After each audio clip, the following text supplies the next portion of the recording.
باتیں مکہ اور مدینہ کی، باتیں مکہ اور مدینہ کی۔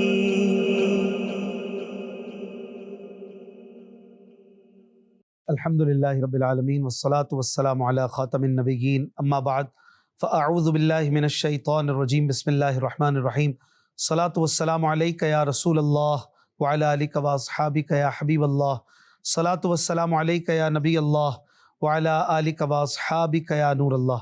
مدنی چینل کے ناظرین، بزرگوں کا مدنی چینل جاری ہے اور اس میں پروگرام مکہ مدینے کی باتیں، آج اس کا آخری پروگرام، آخری ایپیسوڈ آپ دیکھ رہے ہیں۔ مکہ شریف کا سفر کیسے ہو، حج، عمرہ، عرفات، منی، دیگر جگہوں کے بارے میں حاجی صاحب نے تفصیلی بیان فرمایا۔ مدینہ شریف کے سفر کے بارے میں بھی، حاضری بارگاہ کے بارے میں بھی ہم نے آخری پروگرام تک سنا تھا، اور آج انشاءاللہ الکریم مقدس مقامات کی بھی بات کریں گے، حاضری دیتے رہنے کے کچھ آداب بھی سیکھیں گے انشاءاللہ الکریم۔ بھائی صاحب، جب حاضری ہو رہی ہوتی ہے تو سب سے پہلے تو معاجہ شریف کی طرف جاتے ہوئے یہ دیکھا جاتا ہے کہ کئیوں کے ہاتھ میں موبائل ہوتے ہیں، وہ اپنے عزیزوں کے ساتھ لائیو گفتگو کر رہے ہوتے ہیں، اور ایک عجیب منظر بھی بن جاتا ہے۔ کبھی نامحرم جو ہیں وہ بھی ہوتی ہیں، اور وہ سب پیچھے والے بھی ان کو کبھی دیکھ رہے ہوتے ہیں، نظر پڑ جاتی ہے، اور کبھی ان کی آوازیں آ رہی ہوتی ہیں۔ تو یہ یا اپنے موبائل سے ایسی ویڈیوز وغیرہ بنانا، اپنی سیلفیز لینا، یہ موبائل کا جو چکر ہے خاص طور پر اس جگہ پر، اس پہ کیا فرمائیں گے؟ بسم اللہ الرحمن الرحیم۔ پچھلے پروگرام میں آپ نے بہت خوبصورت شعر سنایا تھا کہ ان کے سوا کسی کی دل میں نہ آرزو ہو، دنیا کی ہر طلب سے بیگانہ بن کے جاؤں۔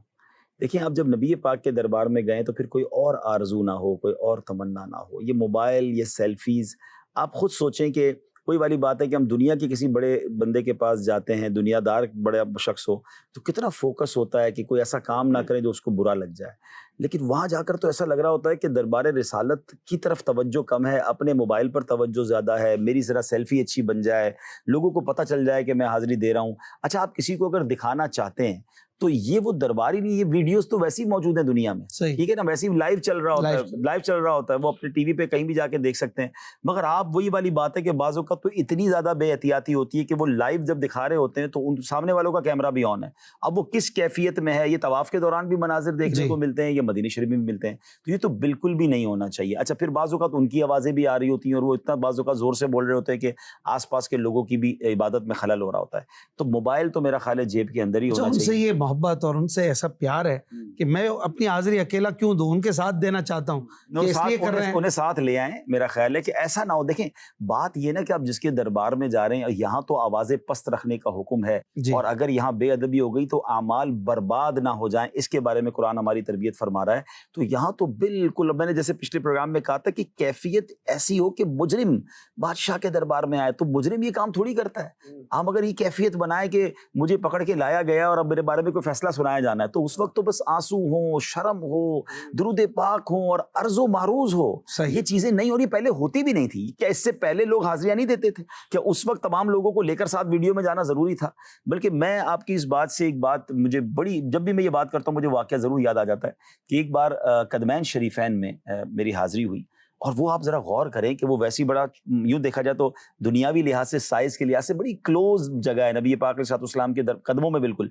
تو میں الحمدللہ مجھے ایک موقع مل گیا، میں وہاں گیا تو میں نے نماز پڑھنا شروع کی، تو میرے آگے ایک صاحب بیٹھے تھے، وہ ماشاءاللہ بالکل جیسے اپنی عبادت میں یا تلاوت میں یا درود پاک میں سر جھکائے، وہ بھی عبادت میں نوافل پڑھ رہا تھا یا نماز پڑھ رہا تھا۔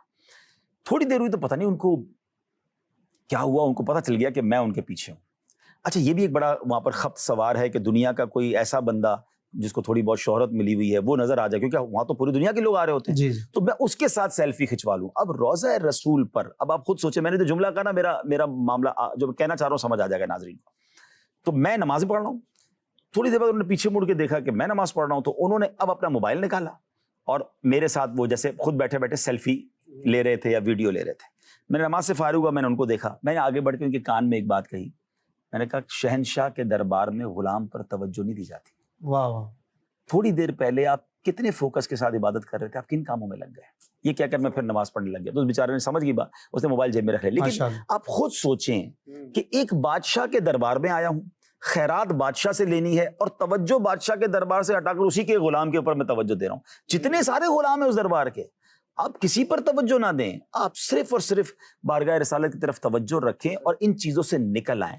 کہیں ایسا نہ ہو سارا سفر بیکار ہو جائے. تو یہاں تو جتنا ادب کریں پلیز. یہ سیلفیاں اب تو اس سے آگے بات چلی گئی ہے اشفاق بھائی. اب تو معاذ اللہ یہ سننے میں آ رہا ہے کہ پہلے تو لوگ اپنی سیلفیاں لیتے تھے, اب اپنی فیملی کے ساتھ, یعنی ان کے بھی چہرے آ رہے ہیں اور باقاعدہ پھر اس کو سوشل میڈیا پہ ڈالا جا رہا ہے کہ دیکھیں. اچھا پھر معاذ اللہ انداز یہ ہوتا ہے بعض اوقات کہ گنبد خضرا کو اور کبھی کبھی تو سنہری جالیوں کو پیٹ کر کے سیلفیاں بنا رہے ہوتے ہیں, کعبے کو پیٹ کر کے سیلفیاں بن رہی ہیں اور پھر ان سیلفیوں کو اپلوڈ بھی کیا جا رہا ہے. اور یقین کریں اس کو لوگ اب اچھا نہیں سمجھ رہے کہ آپ کدھر جا کر کیا کام کر رہے ہیں. صحیح. اب آگے چلیں تو اب تو سنا ہے کہ سوشل میڈیا کے کلپس بن رہے ہیں, ٹک ٹاک کے کلپس بن رہے ہیں. اچھا پہلے ماشاءاللہ مسجد نبوی شریف میں شادی نکاح جو ہے بڑی سعادت کی بات ہے, الحمدللہ مجھے بھی یہ سعادت ملی ہے. لیکن اب سنا یہ ہے کہ باقاعدہ مطلب دیکھیں شادی اگر مسجد نبوی شریف میں کرنی ہے یا روضہ رسول کے سامنے کرنی ہے تو جو عورت ہے یا جس لڑکی جس سے شادی ہو رہی ہے اس سے ہوٹل میں یا پاکستان میں یا اپنے وطن میں تو اجازت لے کر نارملی مسجدوں میں یہی وکالت کے ساتھ ہوتا ہے. مگر اب سنا یہ کہ وہاں پر وہ مرد اور عورت دونوں گنبد خضرا کے سامنے اور پھر اس میں بھی پردے کا اہتمام نہیں ہے. اور سنا یہ کہ نکاح کے بعد باقاعدہ فوٹو شوٹ جو ہے وہ گنبد خضرا کے سامنے ہو رہا ہے, کعبے کے سامنے ہو رہا ہے. آپ سوچے تو صحیح یہ کدھر جا رہے ہیں آپ. چند لائکس اور چند فالوئنگ کے چکر میں کہ جناب یہ کلپ ذرا وائرل اچھا ہو جائے گا, اور لپ سنگ کے ساتھ جو سوشل میڈیا کے کلپ بنائے جا رہے ہیں مرد و خواتین مل کے بنا رہے ہیں, کیا جواب دیں گے آپ اللہ رسول کو؟ نہ کریں ایسا. دیکھیں آپ یاد رکھیے کہیں ایسا نہ ہو کہ پیارے آقا علیہ الصلوۃ والسلام کے دربار کی بے ادبی ہو گئی. میں ایک واقعہ آپ کو سناؤں, کتابوں میں لکھا کہ ایک شخص جو ہے وہ مدینہ منورہ میں گئے اور انہوں نے وہاں جا کر یہ کہا کہ مجھے مدینہ منورہ کا دہی پسند نہیں ہے, دہی کھٹا ہے. تو پیارے آقا علیہ الصلوۃ والسلام خواب میں تشریف لائے, فرمایا ہمارا مدینہ چھوڑ دو اگر تمہیں ہمارے مدینے کا دہی اچھا نہیں لگا. یعنی وہاں کا تو ذرہ ذرہ اچھا ہے, میں اچھا نہیں ہوں اس لیے مجھے دہی مطلب میں اس کے قابل نہیں ہوں یہ تو ہم کہیں, مگر ان چیزوں کے بارے میں جب ہم یہ نہیں کہہ سکتے تو اور معاذ اللہ اگر نبی پاک علیہ الصلوۃ والسلام سے نسبت رکھنے والی چیز کو جس کو کہتے ہیں نا اہانت کی نیت سے اگر کوئی بات کہے گا تو پھر تو ایمان کے اس کے لالے پڑ جائیں گے.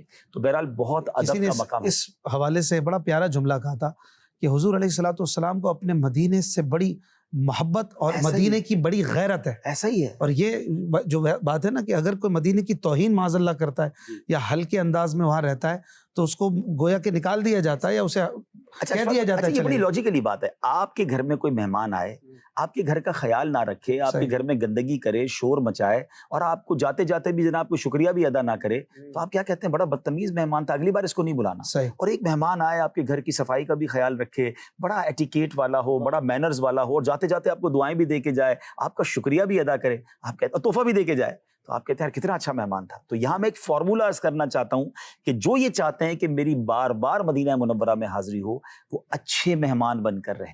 صحیح. اور نبی پاک کا بار بار شکریہ ادا کریں, ایک عاجزی کے ساتھ رہیں. میں کب آنے کے قابل تھا, رحمت نے یہاں تک پہنچایا, سرکار پہ تن من جان فدا, سرکار توجہ فرمائیں. تو توجہ کے بھکاری بن کر جائیں, یہ کن کاموں میں پڑ گئے. اور یہ بھی ذہن میں رکھیں کہ میں جس کا مہمان ہوں وہ مجھے دیکھ رہے ہیں, وہ شاہد ہیں. قرآن انہیں کہہ رہا ہے انا ارسلناک شاہدہ. یہ وجہ تخلیق کائنات ہے. اس کے شہر کی بے حرمتی رب کو بھی سخت ناپسند ہے. قرآن نے یہ فرمایا نا کہ رب تمہارے اعمال غارت کر دے گا. یہ جو اعمال برباد ہوں گے وہ رب کی طرف سے ہوں گے نا, اگر ان کے دربار کی جو ہے وہ آپ نے ادب نہ کیا تو کہیں وہ نیکیاں ہی برباد نہ ہو جائیں. تو بہرحال یہ تمام چیزوں کو ہم نے غور کرنا ہے.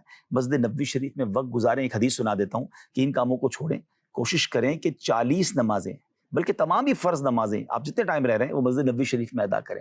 نبی پاک علیہ الصلوۃ والسلام کا فرمان عالی شان ہے, جو شخص وضو کر کے میری مسجد میں نماز پڑھنے کے ارادے سے نکلے یہ اس کے لیے ایک حج کے برابر ہے. سبحان اللہ. تو روزانہ 5 حج کا ثواب ہے آپ کے لیے. تو بھائی اس پر فوکس کریں نا کہ میں مسجد نبوی شریف میں تلاوت قرآن کروں. میں پاکستان میں ایک درود پڑھتا ہوں, ایک درود کا ثواب مسجد نبوی شریف میں یا مدینہ منورہ کی حدود کے اندر حدود حرم میں ایک درود پڑھوں 50,000 درود, تو ادھر تو ہزاروں درود پڑھوں. پلٹ کے الگ الگ سیغوں والے درود پڑھیں, دلائل الخیرات شریف پڑھیں اور جناب اس کے بعد آپ کو نوافل پڑھیں. مطلب وہاں تو بس رچ کے عبادت کریں اور اپنا وقت وہاں گزاریں. اچھا, آپ نے کیفیات کے بارے میں پچھلے پروگرام میں بتایا تھا کہ اپنی کیفیت بنائیں, پھر اس کو بار بار بناتے جائیں, نعتیں بھی سنیں, کتابیں بھی پڑھیں. اب یہ کیفیات چلیں فرسٹ حاضری میں ہو بھی گئی, لیکن پھر وہ بعد میں قائم نہیں رہتی. وہ قائم نہ رہنے کی ایک وجہ صحبت بھی ہوتی ہے. ایسا ہی ہے. پورا گروپ ہے, دوست ہیں, باتیں کر رہے ہیں اور بہت سارے جو ہے ایکٹیویٹیز, فارغ تو ہوتے ہیں. تو یہ ساری چیزوں کو اور اپنی کیفیت کو برقرار رکھنے کے لیے کیا کریں, صحبت کے لیے اسپیشلی کیا کریں؟ بہت خوبصورت بات آپ نے کی کہ بیسٹ طریقہ یہ کہ آپ کسی عاشق رسول کے ساتھ سفر کریں. یعنی آپ کی سارے صحبت عاشق ہی ہوتے ہیں, یوں تو سب اپنے آپ کو عاشق کہتے ہیں. یقیناً, لیکن ایسا عاشق رسول جس کو والہانہ پیار ہو مدینہ منورہ سے, نبی پاک علیہ الصلوۃ والسلام سے, جس کی آنکھیں بہتی ہوں, جو فضول باتوں سے بچ رہا ہو, جس کا وقت مسجد نبوی شریف میں گزر رہا ہو. اور اگر ایسا کوئی میسر نہیں ہے نا, تو الحمدللہ امیر اہل سنت کے ایسے بیانات موجود ہیں, مدنی چینل پر مدینہ پاک کے عشق کے ایسے بیانات موجود ہیں, وہ آپ کے موبائل میں ہوں, نعتیں ہوں, پھر جیسے میں نے کتابوں کا بتایا رفیق الحرمین, عاشقان رسول کی 130 حکایات, یہ پڑھتے رہیں, سنتے رہیں, آپ کی کیفیت بنتی رہے گی. تو پھر انشاءاللہ آپ اس کیفیت میں رہیں گے انشاءاللہ عز و جل. اور پھر اس کے بعد جو ہے وہ جیسے میں نے کہا کہ بارگاہ رسالت میں وقت زیادہ گزرے گا نا, تو آپ کی رکت میں اضافہ ہوگا, آپ فضول ہوٹلنگ میں گھومنے پھرنے میں وقت نہ گزاریں. اچھا بھائی صاحب, کچھ مزید بتائیے کہ مسجد نبوی شریف کے علاوہ کہاں کہاں حاضری دیں, کہاں کہاں سلام کہیں, اور اسپیشلی جنت البقیع اس کے کیا آداب ہیں, اور مسجد قباء وغیرہ کے بارے میں؟ دیکھیں, پہلے تو مسجد نبوی شریف میں جو ایک بہت بڑی زیارت ہے وہ ریاض الجنہ ہے, اور یہ ایسا ایمان افروز مقام ہے کہ آپ لٹرلی جنت میں جاتے ہیں. جی. ویسے تو وہ شعر بڑا پیارا ہے نا کہ جسے دیکھنی ہو جنت وہ مدینہ دیکھا ہے. مدینہ تو خود ہی ایک پورا کا پورا یوں سمجھے کہ رحمتوں کی سرزمین ہے, مگر اسپیشلی جو ریاض الجنہ ہے نا, نبی پاک کی زبان حق ترجمان سے نکلا کہ میرے روضے اور میرے ممبر کے درمیان جو جگہ ہے وہ جنت کی کیاریوں میں سے ایک کیاری ہے, تو وہاں جانے کی کوشش کریں. بہرحال زائرین کو ایک ہی بار موقع نارملی وہ اپلیکیشن وغیرہ کے ذریعے ملتا ہے, تو بہرحال جتنی بھی حاضری ملے تو وہاں جائیں اور اپنے اندر یہ فیلنگ محسوس کریں کہ واقعی میں جنت میں آ گیا ہوں. اب جنت میں جتنا وقت ملے وہ جتنی عبادت کر سکتے ہیں, دعائیں کر سکتے ہیں, تو ایمان کا گواہ کریں. ذہن میں رکھیں کہ اب میں جنت میں آ گیا, اب انشاءاللہ آگ میں نہیں جاؤں, انشاءاللہ جنت میں آ کے نار میں جاتا نہیں. اب یہ دیکھیں نا, یہ بھی رب کی رحمت کا ایک فارمولہ ہے کہ گناہگار اپنے گناہوں کی سزا لینے کے لیے اگر مسلمان ہے تو اگر جہنم میں ڈالا بھی گیا تو اس کو پھر آخر میں جنت میں ہی داخل کیا جائے گا, لیکن جو جنت میں ایک بار چلا گیا پھر اس کو نکالا نہیں جائے گا. تو اعلیٰ حضرت نے تو بڑی امید افزا بات کر دی کہ یا اللہ تیری رحمت کا ہی یہ اصول ہے, اور میں مدینہ منورہ میں آ کر ریاض الجنہ میں جب میں آ گیا ہوں تو اللہ اب تو نے مجھے جہنم میں نہیں ڈالنا. اور یہ التجا بھی بڑی پیاری, انشاءاللہ رب کے کرم سے امید بھی ہے. تو بہرحال یہ اس نیت سے ریاض الجنہ میں جائیں. پھر مسجد نبوی شریف کا ایک ایک پلر, ایک ایک یہ سمجھے انچ جو ہے وہ زیارت ہی ہے, تو بدل بدل کر جگہ نوافل پڑھے, درود پاک پڑھے, ان مقامات کو اپنے ایمان کا گواہ کرے. اور اس کی الگ الگ فیلنگز بھی ہیں, یعنی اولڈ مسجد نبوی شریف کی الگ فیلنگ ہے, چھتریوں کے نیچے بیٹھنے کا ایک الگ لطف ہے, پیچھے صحن میں جانے کا ایک الگ لطف ہے, پھر مسجد نبوی شریف کے باہر صحن میں گنبد خضرا کے پاس گنبد خضرا کے رنگ بھی الگ الگ محسوس ہوتے ہیں. بالکل ایسا ہی ہے, صبح کے وقت آپ کو الگ فیلنگ ہوگی, دھوپ کے وقت الگ ہوگی, رات کے وقت الگ فیلنگز ہوں گی. تو بس ان تمام چیزوں کو کہتے ہیں نا کہ اب کہاں جائے گا نقشہ تیرا میرے دل سے, تہ میں رکھا ہے اسے دل نے گمانے نہ دیا. بس ان کو کیپچر کرتا رہے, اپنی میموریز کو بناتا رہے. پھر اس کے بعد جیسے آپ نے بہت خوبصورت زیارت کی جگہ بتائی, اور وہ ہے جنت البقیع. بالکل نبی پاک علیہ الصلوۃ والسلام کے قدموں میں موجود ہے, اور کسی سے بھی پوچھ بھی لیں تو مسجد نبی شریف کے سامنے اس کی باؤنڈری ہے. ویسے تو بہتر یہ ہے کہ جنت البقیع کے باہر سے ہی حاضری دی جائے, کیونکہ اندر جانے میں یہ احتمال موجود ہے کہ وہاں پر قبریں جو ہیں وہ کسی قبر پر پاؤں نہ پڑ جائے. اور آپ غور کریں کہ وہاں کتنے صحابہ ہیں, 10,000 صحابہ کرام وہاں پر مدفون ہے. تو بہرحال جنت البقیع کی حاضری باہر سے فاتحہ پڑھیں, اور پھر باقاعدہ سلام کس طرح پیش کرنا ہے وہ رفیق الحرمین میں تفصیل کے ساتھ موجود ہے. مگر آپ سوچیں کہ 10,000 صحابہ کرام ہیں تو تابعین کتنے ہوں گے, اولیاء کاملین کتنے ہوں گے, رحمتوں کی برسات یہاں ہو رہی ہے. اور نبی پاک فرماتے ہیں علیہ الصلوۃ والسلام کے تم میں سے جس سے ہو سکے وہ مدینے میں مرے, کہ جو مدینے میں مرے گا میں اس کی شفاعت کروں گا. اور آپ کو پتہ ہے محشر کے دن نبی پاک علیہ الصلوۃ والسلام سب سے پہلے اپنی قبر منور سے نکلیں گے, اور پھر صدیق اکبر رضی اللہ تعالیٰ عنہ, حضرت عمر فاروق ساتھ ہوں گے. پھر آقا فرماتے ہیں اہل بقیع میرے ساتھ ہوں, یعنی یہ محشر کے میدان میں جو قافلہ آئے گا اس میں نبی پاک کے ساتھ اہل بقیع بھی ہوں گے. تو یہ کمال کا قبرستان ہے. پھر حضرت عثمان غنی, حضرت عثمان سیدہ کائنات بی بی فاطمہ وہاں پر ہیں, اور نبی پاک کے اہل بیت وہاں پر, نبی پاک کے والد صاحب کا مزار بھی وہیں ہے. سبحان اللہ, بہت سارے مزارات, اور نام لیں 10,000 صحابہ آپ کس کو سمجھتے ہیں. تو بہرحال one of the amazing graveyard ہے. پھر بہرحال جنت البقیع حاضری دیں. 2 حاضریوں کی میں سجیسٹ کروں گا کہ وہ روزانہ دیں. اچھا, جنت البقیع بھی اسی میں 3 ہو جائیں گی. جنت البقیع تو روز آتے جاتے آپ سلام عرض کریں, اور اس میں 2 اور حاضری ہیں جس کے لیے تھوڑا سا ٹریول کرنا پڑے گا, جس میں جو ہے وہ سید الشہداء یعنی جبل احد, اور وہاں شہداء احد کے جو مزارات ہیں. تو اس کا اگر آپ اپنی روٹین یہ بنا لیں کہ رات میں وہاں چلے جائیں, جب نارملی رات دیر سے اگر آپ عشاء کے بعد 2-3 گھنٹے کے بعد اگر وہاں جائیں تو بڑا کلائمیٹ بھی کول ہوتا ہے. اچھا نبی پاک علیہ الصلوۃ والسلام خود شہدائے احد کے پاس کرم فرمانے آیا کرتے تھے, تو یہ نبی پاک کا بھی ایک انداز ہے احد پہ آنا, اور احد پہاڑ وہ ہے اس کا دیدار کریں, اور ہو سکے تو قریب بھی جا کے اسے دیکھیں. دن میں جا سکیں گے, رات میں تھوڑا مشکل ہوگا. اور یہ وہ اتنا بڑا پہاڑ ہے کہ نبی پاک علیہ الصلوۃ والسلام فرماتے ہیں جس کا مضمون ہے احد مجھ سے محبت کرتا ہے, میں اس سے محبت کرتا ہوں. اب آپ سوچیں کہ یہ اتنا بڑا پہاڑ پیارے آقا سے محبت کرنے کی بنا پر جنت میں جائے. تو علماء نے بڑی بحث کی کہ پتھر محبت کرے تو وہ جنت میں جائے, ایک امتی سچی محبت کرے تو وہ کیوں نہ جنت میں. سبحان اللہ. تو اصل چیز عشق رسول ہے, محبت رسول ہے. تو جبل احد کا دیدار کریں. نبی پاک کے چچا ہیں حضرت حمزہ رضی اللہ عنہ سید الشہداء, ان کے دربار میں حاضری دیں. پھر وہاں اور بھی شہداء احد کے مزارات ہیں. اور دن میں ہو سکے تو فجر کے بعد اشراق چاش پڑھنے کے لیے مسجد قباء چلے جایا کریں. تو یہ 2 ایسی ایکٹیویٹی آپ روز کیا کریں اگر پاسبل ہو, ورنہ ایک بار تو کرتے ہی ہیں لوگ. تو اس میں کیا ہے کہ قباء شریف یہ اسلام کی پہلی مسجد ہے. نبی پاک علیہ الصلوۃ والسلام اور صحابہ کرام نے اپنے ہاتھوں سے اس کی تعمیر کی ہے. قرآن کہتا ہے اس کی بنیاد ہی تقویٰ پر ہے, اور اس میں جو 2 رکعت نفل ادا کرتا ہے اس کو عمرے کا ثواب ملتا ہے. آپ ذرا سوچئے کہ مسجد نبوی شریف میں ایک نماز پر حج کا ثواب ہے, وہاں 2 رکعت نفل پڑھنے پر عمرے کا ثواب ہے. مدینے میں کتنے ثواب آسان ہیں ہمارے لیے, حج بھی ہو رہا ہے, عمرہ بھی ہو رہا ہے, تو کتنی ساری برکتیں ہیں. تو بہرحال یہ جتنا ہو سکے ان جگہوں پر جائیں. پھر اس کے علاوہ ماشاءاللہ جیسے میں نے کہا کہ پورا مدینہ ہی زیارت گاہ ہے. بہت سارے وہاں پر زیارت کروانے والے لوگ ہوتے ہیں جو زیارتیں کرواتے ہیں. تو مدینے کی اور زیارتیں بھی کرنی چاہیے, جس میں مسجد قبلتین بھی ہے, مسجد جمعہ بھی ہے. پہلے 7 مساجد تھیں, 7 کہتے ہیں 7 کو, اب وہ 5 مساجد رہ گئی ہیں. غزوہ خندق جہاں پر ہوا تھا. پھر بیر روحہ وہ تھوڑا سا دور ہے, 70 کلومیٹر دور ہے. اگر ادھر جا کر دیکھنا ہے تو اس کنویں کو جا کر بھی زیارت کی جا سکتی ہے. تو یوں زیارتیں تو بہت ساری ہیں. مدنی چینل کا ایک پروگرام اگر آپ سوشل میڈیا پہ سرچ کریں گے تو زیارات مقامات مقدسہ, اس سے آپ کو کافی ہیلپ مل جائے گی, جس میں ہم نے مکہ مدینے کی کافی زیارتوں کو بھی ریکارڈ کیا ہے. ماشاءاللہ. اچھا حاجی صاحب, اب سفر جو ہے وہ مدینہ شریف سے نارملی وطن کی طرف ہوتا ہے, تو اب یہ بھی ترغیب ہے کہ تحفہ لے کر جایا جائے. تو کیا تحفہ لیں بھی کہ نہ لیں, اس میں بھی ہے نا کہ کیا یہ بھی وہ سفر ہے جس کے تحفہ لیا جائے.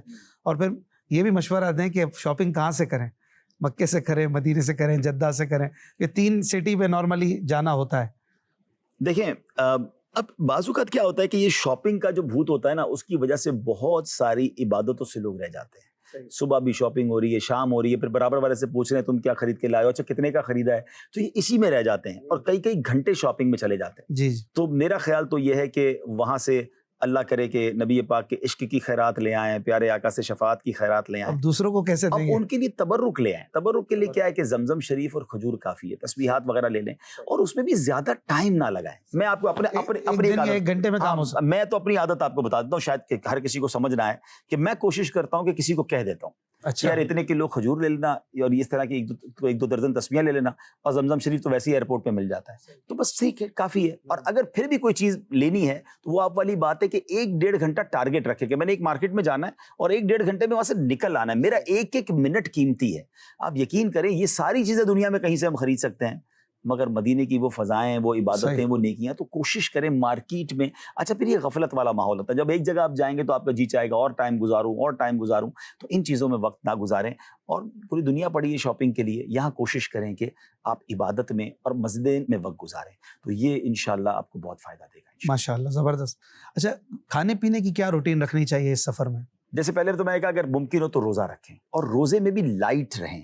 جتنا آپ لائٹ رہیں گے, ہم نے دیکھا ماشاءاللہ کچھ لوگ دودھ اور ڈبل روٹی لے لیتے ہیں, وہاں لبن بڑی اچھی ملتی ہے, تو لبن سے بھی آپ جس کو لسی کہتے ہیں, تو وہاں لسی مل جاتے ہیں بہت دکانوں پر, تو لسی کے ساتھ ڈبل روٹی کے ساتھ آپ نے کھا لیا تو پیٹ نارملی بھر جاتا ہے. اس میں آپ لائٹ بھی رہیں گے, ایسیڈیٹی وغیرہ بھی نہیں ہوگی. اور اگر پھر بھی آپ نے کھانا کھانا ہے, بعضوں کا تو ٹور کی طرف سے کھانا ہوتا ہے, تو جتنا کم کھائیں گے نا اتنا آپ زیادہ انرجیٹک رہیں گے, کیونکہ بار بار واش روم جانے کی ضرورت نہیں پڑے گی آپ کو, وضو آپ کا باقی رہے گا, تو آپ کا زیادہ, کیونکہ ہم وہاں گئے عبادت کرنے ہیں نا, اور ہمیں اپنا زیادہ وقت مسجد میں گزارنا ہے, تو باوضو بھی گزارنا ہے, عبادت بھی کرنی ہے, تو ان تمام چیزوں میں کم کھانا انشاءاللہ آپ کے لیے بڑا مفید رہے گا. بچوں کے ساتھ بعض لوگ, یا یوں کہیے بڑی تعداد میں لوگ جاتے ہیں اور پھر بچوں میں ہی لگے رہتے ہیں, اور پھر بچے مسجد شریف میں بھی لے جاتے ہیں, پھر مسجد شریف کی بے حرمتیاں خود نہیں کر رہے, بچے کر رہے ہیں, تو اس کو کیسے مینیج کریں؟ دیکھیے یہ بڑا ہی آپ نے سینسیٹیو سوال کیا ہے. اس میں ایسے بچے جن کی پاکی ناپاکی کا خیال بھی نہ رکھا جا سکتا ہو، تو ان کے لیے تو مسجد شریف میں لے جانا ہی ناجائز ہے۔ علماء نے اس کو تو بالکل منع کیا، بعض اوقات گناہ کی صورت بنے گی۔ طواف بھی کروا رہے ہوتے ہیں، بعض اوقات پیمپر پہنا ہوا ہوتا ہے، اگر وہ پیمپر اندر سے ناپاک ہو چکا ہے تو اس کو لے جانا، اس کو اٹھانا، بہت سارے اس کے شرعی سوال ہیں جو آپ مفتی صاحب سے پوچھ لیجیے گا۔ اور ایسے بچے جو باقاعدہ کھیل کود کر رہے ہوتے ہیں، ہم نے دیکھا کہ مسجد نبوی شریف کے باہر، گنبد شریف کے سامنے، کعبے کے سامنے ادھر بھاگ رہے ہیں ادھر بھاگ رہے ہیں، شور مچا رہے ہیں، اور ماں باپ بیٹھے ہیں سکون سے، تو یہ آپ نے سوچنا ہے کہ یہ وہ مقام کھیل کود کا نہیں ہے۔ اگر بچوں کو حاضری مدینہ کروانی ہے تو پھر بیسٹ تو پتہ ہے کیا مجھے لگتا ہے کہ ایک ساتھ سارے بچوں کو نہ لے جائیں، ایک کو لے جائیں گے تو وہ تھوڑا شریف رہتا ہے، اس کے ساتھ 3-4 ہوتے تو پھر سارے ہی مل کر اللہ پاک آپ کو ایسے وہاں سے دعا ایسی کر کے آئیں کہ ہر سال آؤں اور ایک ایک کر کو لے آئیں تو یہ زیادہ اچھا ہے۔ اور اگر پھر لے کر جائیں تو پھر آپس میں بانٹ لیں کہ ایک کو ابو جی سنبھالیں ایک کو امی سنبھالیں، تاکہ تھوڑا سا فرق ہوگا نا تو ادب اور یہ سارا معاملہ ہوگا، تو ان تمام چیزوں کا خیال ضرور رکھنا۔ ٹھیک ہے، ماشاءاللہ مکہ مدینے کے حوالے سے کافی باتیں ہم نے سیکھی، اور اب جب جدائی ہو رہی ہے، رخصت کا دن ہے، آخری گھڑیاں ہیں، کسی نے کہا نا کہ روتے ہوئے سامان سفر باندھ رہے ہیں، محسوس یہ ہوتا ہے قیامت کی گھڑی ہے۔ تو یہ قیامت کی گھڑی بعضوں کے لیے نہیں ہوتی، وہ بڑے ہی آرام سے، بلکہ بعض اوقات تو خوشی خوشی جا رہے ہوتے ہیں کہ چلو یار اب گھر جائیں گے، اور کئی ایسے دیکھے جاتے ہیں کہ جو تڑپ تڑپ کے رو رہے ہوتے ہیں۔ تو کیفیات کیسی ہونی چاہیے، کیا ذہن بنائیں؟ طیبہ سے لوٹنا کسی عاشق سے پوچھئے، ایسا لگے کہ روح بدن سے نکل گئی۔ مدینہ تو اس وقت تو جو قیامت ٹوٹتی ہے، بلکہ آنے کے بعد وطن میں بھی بار بار جو خیالات آتے نا کہ ہم مدینے سے اللہ کیوں آ گئے، قلب حیراں کی تسکین وہیں رہ گئی، دل وہیں رہ گیا، جان وہیں رہ گئی، خم اسی در پہ اپنی جمی رہ گئی۔ تو مدینہ ہے، مطلب یہ تو ایسا لگے کہ جس طرح ماں کی آغوش سے بندہ دور ہو رہا ہے۔ اگر کسی کو اس کا کہہ دیا جائے کہ اب ماں سے دور ہونا ہے، چھوٹا سا بچہ ہو تو کتنا تڑپے گا۔ یہاں تو جن پہ ماں باپ فدا وہاں کرم ان کا دیکھو، یہ تو وہ دربار ہے جہاں میرے ماں باپ بھی ان پر فدا ہے۔ صحابہ کرام تو پیارے آقا سے گفتگو کا آغاز ہی ایسے کرتے تھے، فدا کا امی و ابی یا رسول اللہ، حضور ہمارے ماں باپ آپ پر قربان۔ تو یہ وہ دربار ہے۔ اچھا، پھر یہ بھی نہیں پتا، یہ میں ضرور ناظرین سے کہوں گا کہ ہر سفر کو اپنی زندگی کا آخری سفر سمجھیں۔ آپ یہ نہ سمجھیں کہ میرے پاس تو بہت ہے، میں ہر سال آ جاؤں گا۔ یہ آپ کے نہ مال سے سفر ہوتا ہے نہ اسباب سے سفر ہوتا ہے، جس کو بلایا جاتا ہے۔ کچھ لوگ سمجھتے ہیں میں بڑی آسانی سے آ سکتا ہوں، نہیں جناب۔ پنجابی کا ایک شعر ہے نا کہ آقا تیری مرضی ہے، ساڈا تے کوئی زور نہیں۔ تو جو آپ پہنچ گئے نا، بس اسی کو سمجھیے۔ تو بس جتنا ہو سکے پہلے تو معافی مانگیے کہ حضور اس سفر میں غلطی ہو گئی تو معاف کر دیں، شکریہ ادا کیجئے کہ حضور آپ نے مجھ گناہگار پر اتنی بڑی مہربانی فرمائی، اور اب رو رو کر عرض کیجئے کہ حضور مہمان کو خالی نہیں لوٹایا جاتا، تو شفاعت کی خیرات بھی ہو، آپ کی رضا بھی ہو، میں نے جو اس سفر میں دعائیں کی، التجائیں کی، وہ بھی عطا کیجئے، اور پھر دوبارہ حاضری کی تمنا ہو۔ اور نبی پاک سے یہ بھی عرض ہو کہ حضور جا تو رہا ہوں، محشر کے دن بھول نہ جائیے گا، آنا آپ ہی کے پاس ہے، آپ نے شفاعت کرنی ہے، آپ ہی نے جام کوثر پلانا ہے، آپ ہی نے پل صراط سے پار لگانا ہے۔ اور پھر ماشاءاللہ جو الوداع والے کلام ہیں، چاہے وہ امیر علیہ سنت کے لکھے ہوئے ہیں، تو ماشاءاللہ یہ کلام ہمارے ماحول میں بہت پڑھا جاتا ہے۔ در سے غلام آپ کے سر کو اٹھائیں کس طرح، میں چاہوں گا پروگرام کے آخر میں اگر اسی کلام پر اپنے پروگرام کا ہم اختتام کریں اور آپ اس کے کچھ اشعار بھی ہمیں سنا دیں، تاکہ اسی کیفیت کو اللہ کرے ہم، اور پھر اس نیت سے پیارے آقا سے یہ عرض کرنا ہے کہ حضور جلد پھر بلائیے گا۔ اور سچی بات یہ کہ پھر آنے کے بعد، مدینہ شریف سے آنے کے بعد، مکہ مدینہ کا سفر اب آلموسٹ ہمارا اس پروگرام کا آخری لمحات ہیں، تو اب اس سفر سے آنے کے بعد نا بقیہ زندگی اللہ رسول کی اطاعت میں گزرنی چاہیے۔ مجھ گناہگار پر اتنی بڑی مہربانی کی گئی، اور پھر وطن آ کر بھی میں نافرمانی کروں، وطن آ کر بھی میری لائف میں کوئی تبدیلی نہ آئے، تو پھر واپس بھی تو جانا ہے نا۔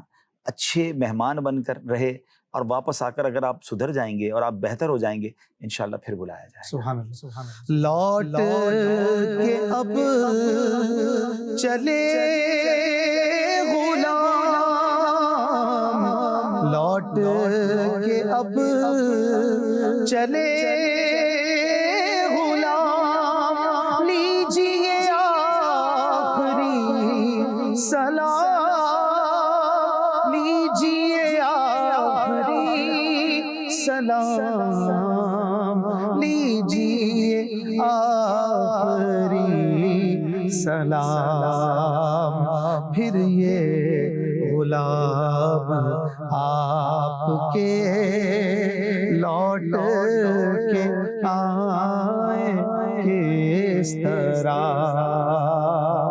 چھوڑ کے آپ کا دیار، جائیں تو جائیں کس طرح۔ جائے صاحب زمزم شریف کے حوالے سے کیا فرمائیں گے؟ مدینہ شریف میں تو اب زمزم نہیں ملتا، مکے میں بھی یوں نہیں ملتا، آپ کو ایئرپورٹ سے ہی لینا ہوتا ہے.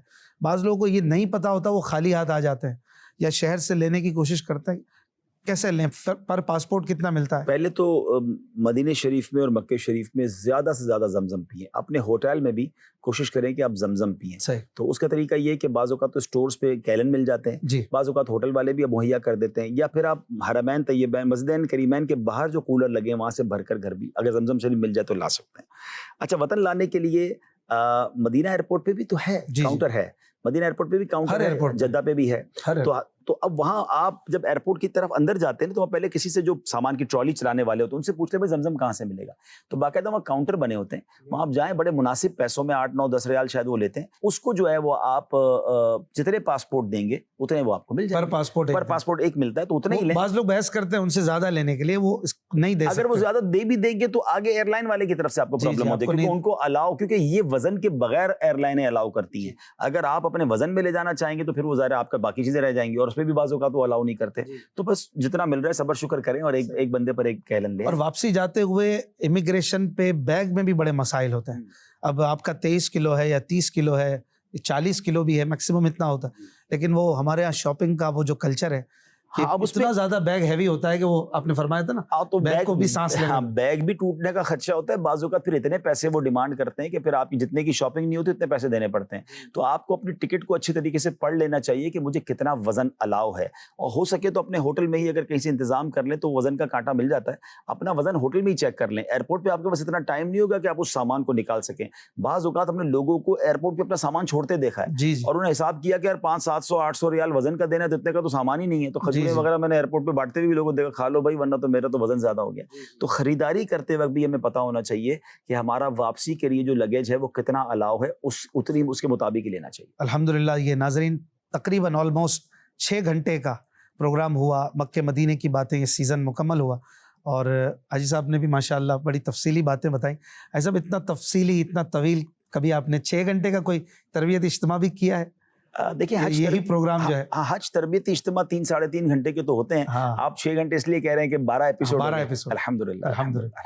لیکن یہ بہت اچھا لگا، بلکہ سچی بات تو یہ کہ ختم ہو رہا ہے تو افسوس ہو رہا ہے. یہ 12 سلسلے تو کچھ بھی نہیں ہے، کیونکہ اس میں تو جتنی بھی باتیں کریں باتیں ہی باتیں، بندہ کرتا چلا جائے. اچھا صاحب، یہ پروگرام انشاءاللہ الکریم حاجی عبدالحبیب اتاری جو یوٹیوب چینل ہے اس پر بھی ہماری کوشش ہوگی پلے لسٹ میں آ جائے. بزرگوں کا مدنی چینل، اس کی پلے لسٹ میں بھی ایک الگ سے رکھ دیا جائے. اور خاص طور پر وہ جو سفر کر رہے ہیں مدینہ شریف کی طرف، نارملی 4-5 گھنٹے تو ہوتے ہی ہیں، فلائٹ کے بھی، ایئرپورٹ پہ بھی 2-3 گھنٹے گزارتے ہیں. کوئی یو کے، امریکہ، دوسرے ملکوں سے آ رہے ہیں، ان کی لمبی لمبی فلائٹس ہوتی ہیں، تو وہ جہاز میں بھی بیٹھ کر یہ پورا پروگرام دیکھ سکتے ہیں انشاءاللہ. آدھے گھنٹے کی ایپیسوڈز ہیں، گھر پہ بھی 2-4 سن لیں، راستے میں کچھ سنیں، مدینے جانے سے پہلے مدینے کی ایپیسوڈ سن لیں، تو انشاءاللہ ذوق اور بڑھتا رہے گا. اب آخر میں میری عرض یہ ہے کہ جو بھی ہمیں سنیں اور وہاں جائیں تو مجھے اور اشفاق بھائی کو، ہماری پوری مدنی چینل کی ٹیم کو، سب کو دعاؤں میں یاد رکھیے گا. ہمارا سلام بھی ہمارے آقا کی بارگاہ میں عرض کیجیے گا، ان سے عرض کیجیے گا کہ ہم گناہگار کو بھی جلدی بلا لیں. صلو علی الحبیب صلی اللہ علی محمد صلی اللہ علیہ وسلم. باتیں مکہ اور مدینہ کی، باتیں